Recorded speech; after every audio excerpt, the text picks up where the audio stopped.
What's going on, everybody? It is the host of Touring the AFC South, Mike Patton, coming to you late tonight. Of course, probably early in the mornings for some of y'all if you're catching the listening version. But anyway, definitely had to come to y'all talk about the AFC South news. That's, the news and notes that have kind of gone on since the season has been over for the AFC South with the loss of the Houston Texans to the Baltimore Ravens. Of course, the Baltimore Ravens would go on. Of course, they lost to the Kansas City Chiefs, who are going on to the Super Bowl. And on the other side, you have the San Francisco 49ers coming back against the Detroit Lions. And they will both be seeing each other in the Super Bowl a week from Sunday.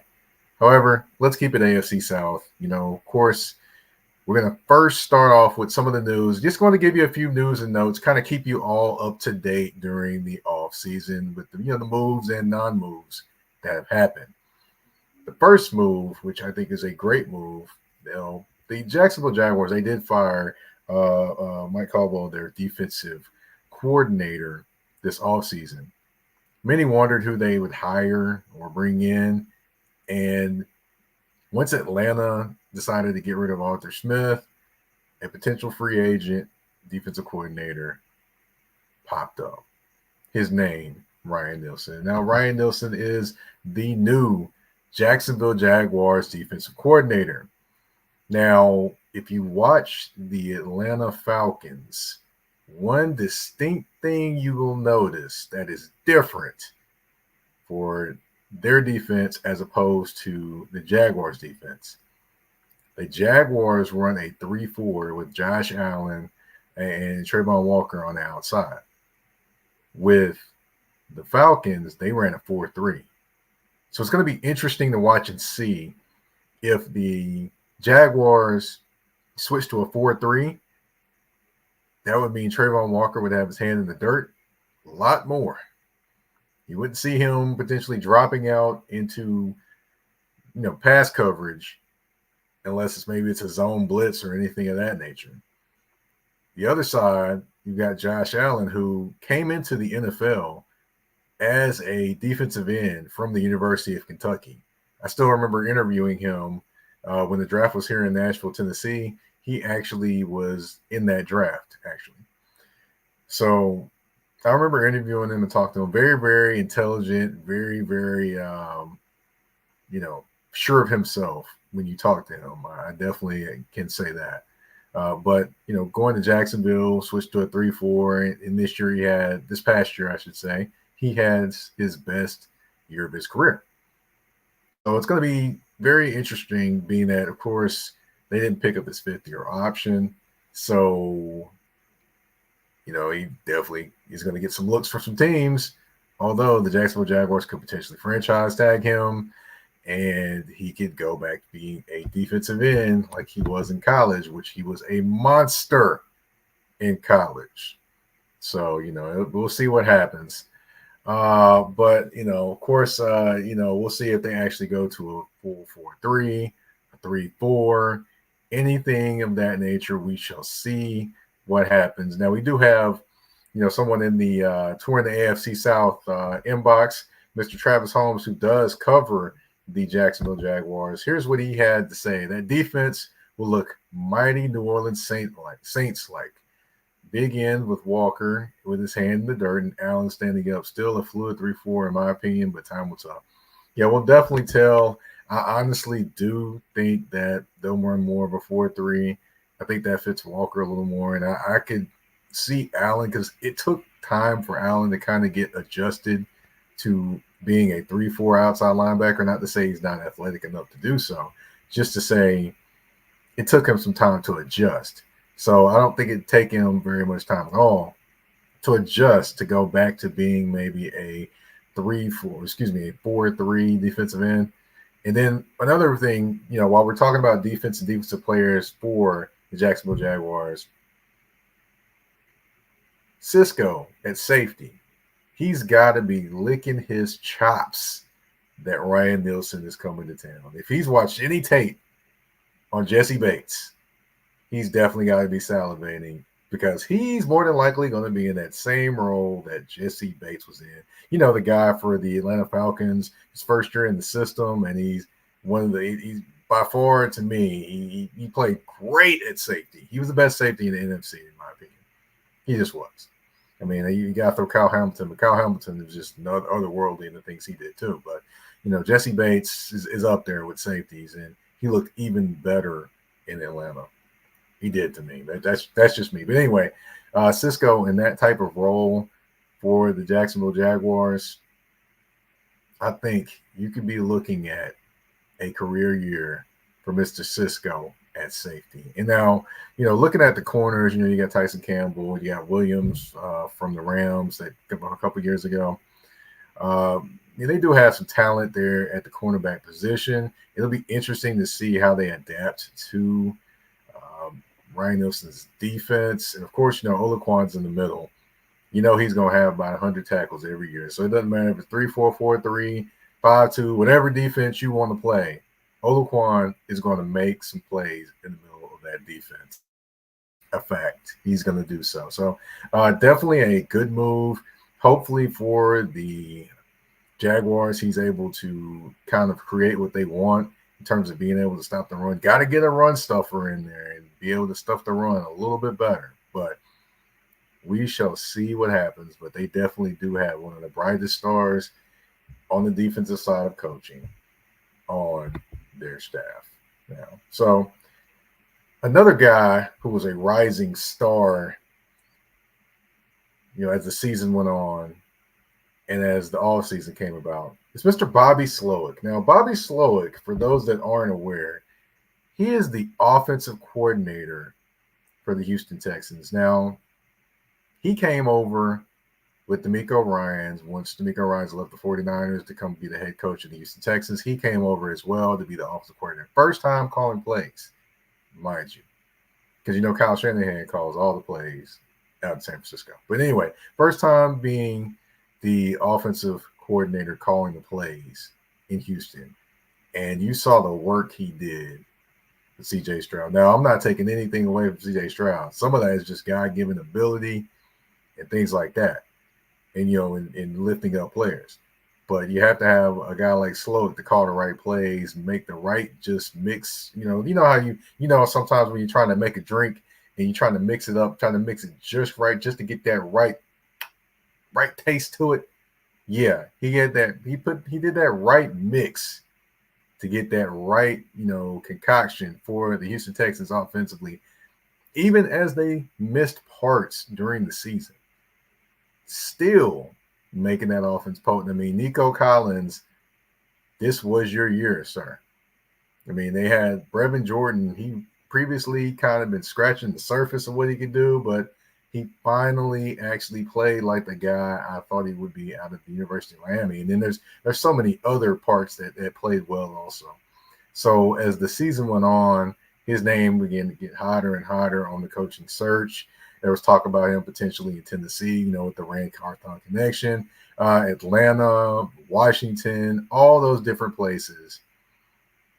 But he decided to stay in Houston as the Houston Texans offensive coordinator. Now, he's probably getting a new contract, which I believe that's being reported. He's getting a new contract. So it'll be interesting to see, what year two holds for that team with Bobby Slowick as the offensive coordinator, being that, that offense, they're more than likely going to add some more pieces to it. I mean, they do have cap space people. They do have Cleveland's pick people. So they're going to add some talent to that team, let alone that offense. And it could be scary hours if C.J. Stroud comes out and plays the way he played this year, next year, with more talent. Yikes. And then, of course, got to say Nico Collins. Nico Collins is more than likely going to get paid one way or the other. He's a big 6'4" wide receiver that can get out there. He can gallop, is what I was trying to say. He is a definitely a guy. And you have Tank Dell coming back next year. I mean, you have Robert Woods, and John Mechie III out there. But I would say Robert Woods more than likely will not be there. I mean, Noah Brown, maybe be there next year. And then, you definitely find pieces to replace those guys if you can to upgrade. I mean, they have the money, they have the picks. So right now, the Houston Texans are sitting pretty. They won the AFC South this year when no one even expected them to win 6 games at the most, maybe, yet they did it. And they're young. They're young in the right spots in terms of their leaders of this team are young. And CJ Stroud and Will Anderson defensively at defensive end spot. Now, it's going to be interesting to see if they pay Jonathan Bernard, who's a free agent. But, strictly speaking, offensively, they're definitely set up well. A franchise quarterback on a rookie deal, which means you can pay and put parts around him. One place I'm pretty sure they're going to be looking to upgrade. Now, I know that a particular diminutive gentleman running the football did well, but I believe they may be looking to upgrade that running back position.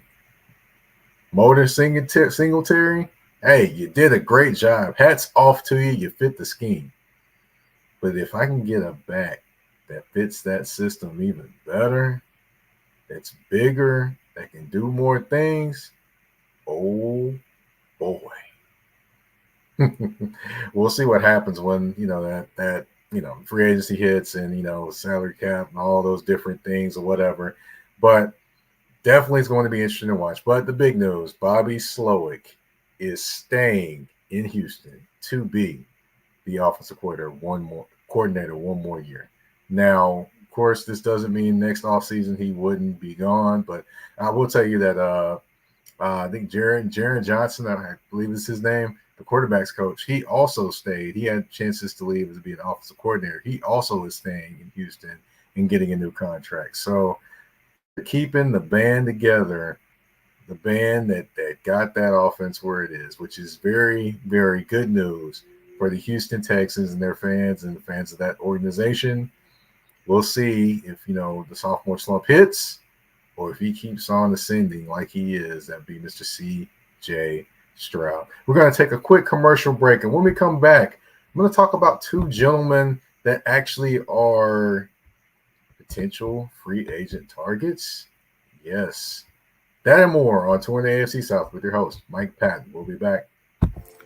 A shift. A shift is something that happens and changes the dynamics. And that's what happened when Garrett Logistics was born. After 10 years as a sales pro in the logistics world of sporting goods, John Garrett decided to pivot to the world of freight and start a brokerage. So you're saying to yourself, why trust Garrett Logistics? Well, Garrett Logistics helps shippers improve overall workflow, along with increased on-time pickup and delivery percentages. Last-minute loads, multi-drop pickups, and more are part of the services with Garrett Logistics. They're available Monday through Friday, 7 a.m. to 6 p.m., and Saturday, 8 a.m. to 12 p.m., all times Central Standard Time. So give them a ring at 615-400-8484. That's 615-400-8484, or you can email them at john@garrettlogistics.co or visit their website at garrettlogistics.co. Garrett Logistics, where the motto is, it's not just freight to us, it's your business.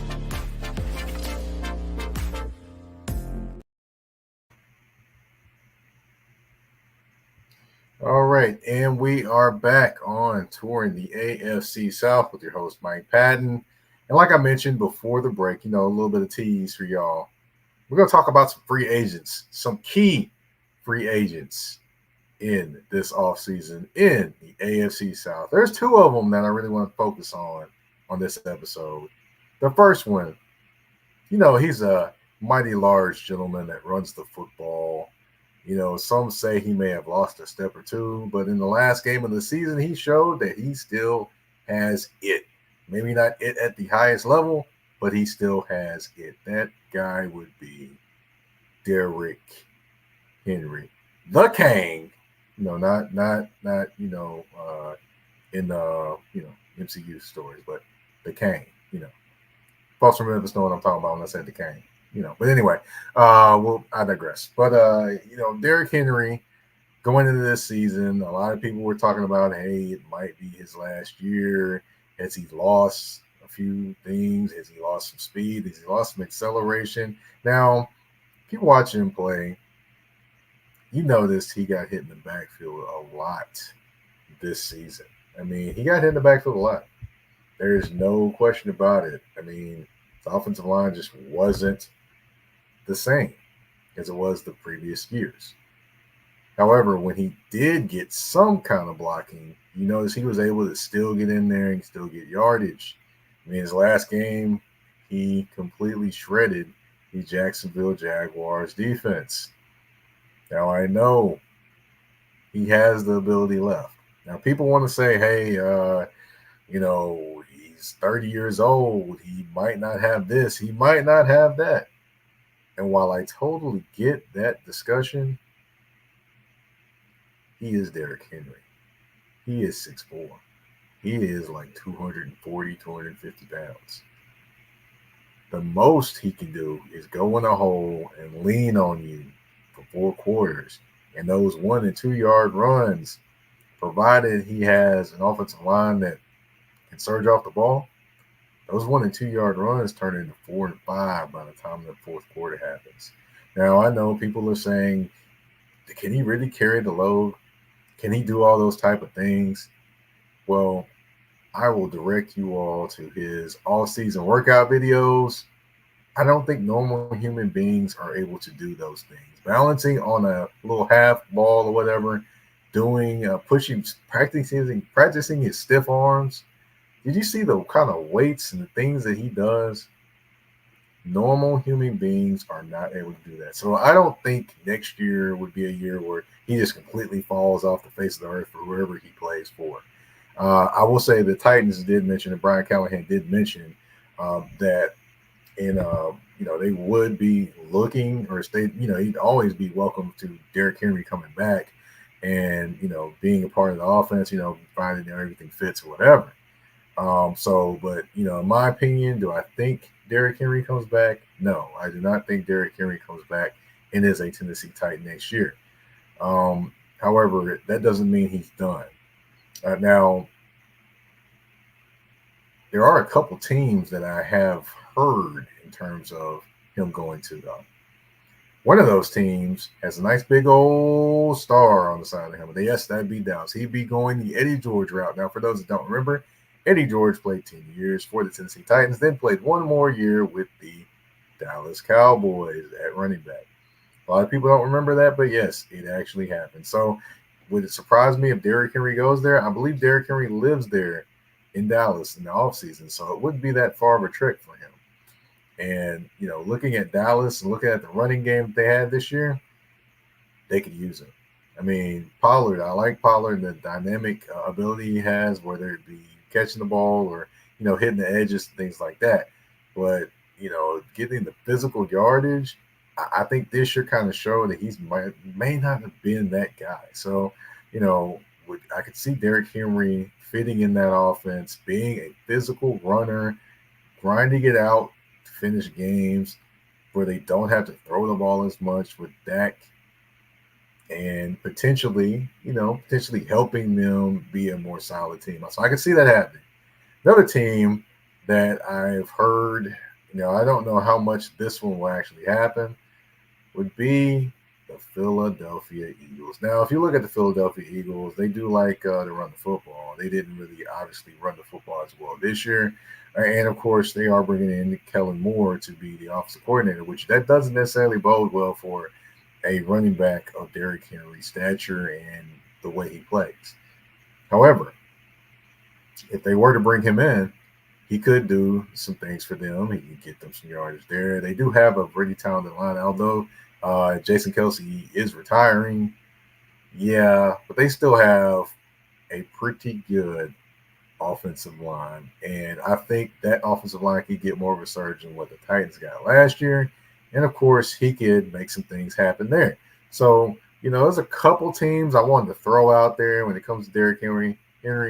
I'm pretty sure Titans fans are going to miss him. Of course, I still remember them yelling once he was, was carrying the ball and doing this thing against the Jaguars to finish the season. You're hearing the crowd, Henry, Henry, Henry. Then, of course, you hear him addressing the crowd after the game, things like that. So, it would be weird for fans of the Tennessee Titans to see him in another uniform. However, he's earned that right to do what he wants to do in his career because he is in free agency. So, definitely it's going to be interesting. I also would encourage anyone that is trying to guess where he is trying to play next year or wants to play next year to kind of look at the schedule, because it's funny how sometimes some of these players go to teams or end up going to teams that play against the team they just came from the next year. So that's something to kind of take a look at if you're trying to guess where Derrick Henry is going. Another player, now this player, that's we're gonna kind of segue away from talking about Derrick Henry, and we're gonna talk about another player in the AFC South that may be a free agent. His name, Michael Pittman Jr. Now, do I think Michael Pittman Jr. leaves the Indianapolis Colts? No. Could it get ugly in contract negotiations? Potentially.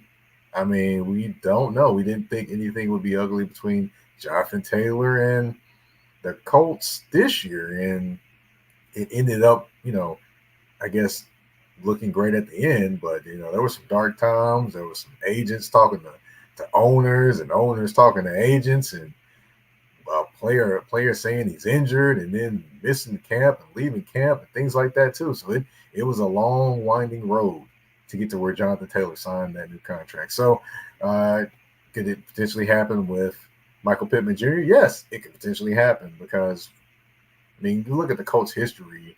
Do they pay wide receivers? Yeah, they probably pay wide receivers more than they pay running backs. Of course, you can see Adrian James, Marshall Faulk, Joseph Adai, and others at the running back position that they did not or would not pay. So there is a history there. The wide receiver position, of course, you had Marvin Harrison there. You had Reggie Wayne there. You've had other guys also that have been there for a while.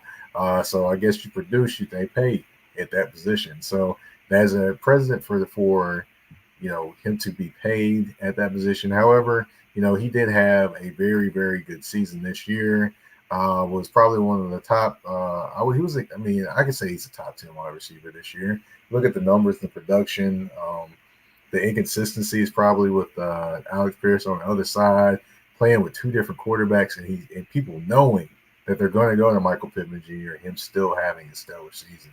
So that's something to be talked about there. Do I think there's an argument here for him to get paid there? No. Could there be an argument there for him to get paid from the Colts? Maybe. Don't know. But, let's just say, hey, he decides he's going to be a free agent. They don't franchise tag him or anything of that nature, which that is an option as well, by the way.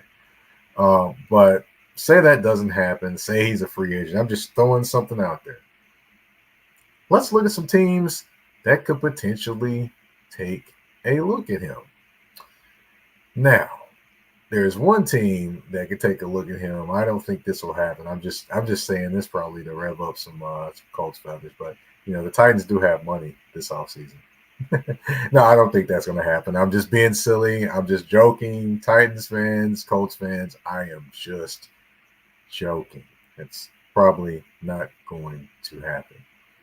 However, he is from the West Coast, so I could see him going to Arizona potentially. No one's talking about that, but hey, I'll throw that out there. I could see him lining up in that red and white uniform and playing in the NFC West.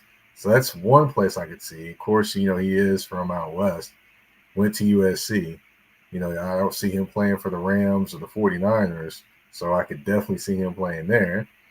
I don't see him playing for the Chargers either. So, by the way, just to throw that out there. Okay, any other teams I can think of?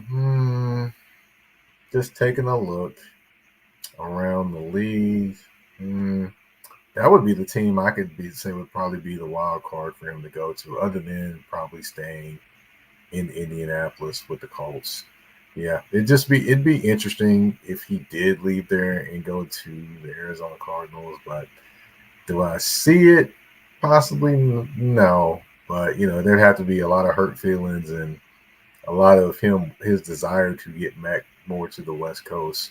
Another team I'll throw out there too. I'll throw the Chargers out there. I said no at the beginning, but I thought about it a little bit. Maybe if they can kind of trim a little bit of that cap and work some things out, maybe they could pull him out there. It's just they'd have to do a lot of finagling with their cap situation because they are way over the cap this year. So definitely be interesting, and it's going to be interesting to see how Mr. Jim Harbaugh kind of maneuvers through all of that muck that's called the salary cap out there with the Chargers. But those were my thoughts on a few things in the AFC South. I mean, it's going to be an interesting offseason. You've got two teams with a lot of cap space there. Of course, sorry, I got a message in the Touring the AFC South inbox. Miss Rhodes, I see you. Thank you for the support. Thank you. But yeah, there's a lot of interesting things that are going to happen in the AFC South this year, this off season. You've got the Titans and the Texans with the most cap space. You got the Jaguars trying to get back to where they were the previous year. You got the Colts that surprised a lot of people. And yet, we still haven't even hit free agency. We still haven't hit the draft yet. And there are interesting players on all of these teams. Another one I'll throw out there that played for the Colts and the the Colts and the Titans. That would be Danico Autry.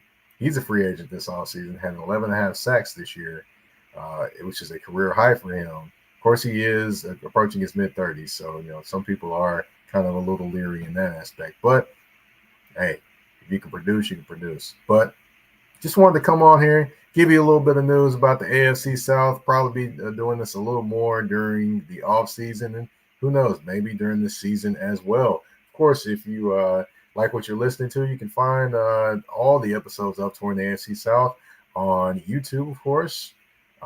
Just look up Touring the AFC South. You can also find on Spotify, Apple Podcasts, iHeartRadio, Amazon Music, you name it, we are there. You can find me on social media, of course. The artist formerly known as Twitter, you can find me there at Mike Patton 82. That's MikePatton 82. You can find me on Instagram and on Threads at that's THA, not THE, _general_MP. I want to thank you, everyone, for your time. This has been another episode of Touring the AFC South with your host, Mike Patton. We are out.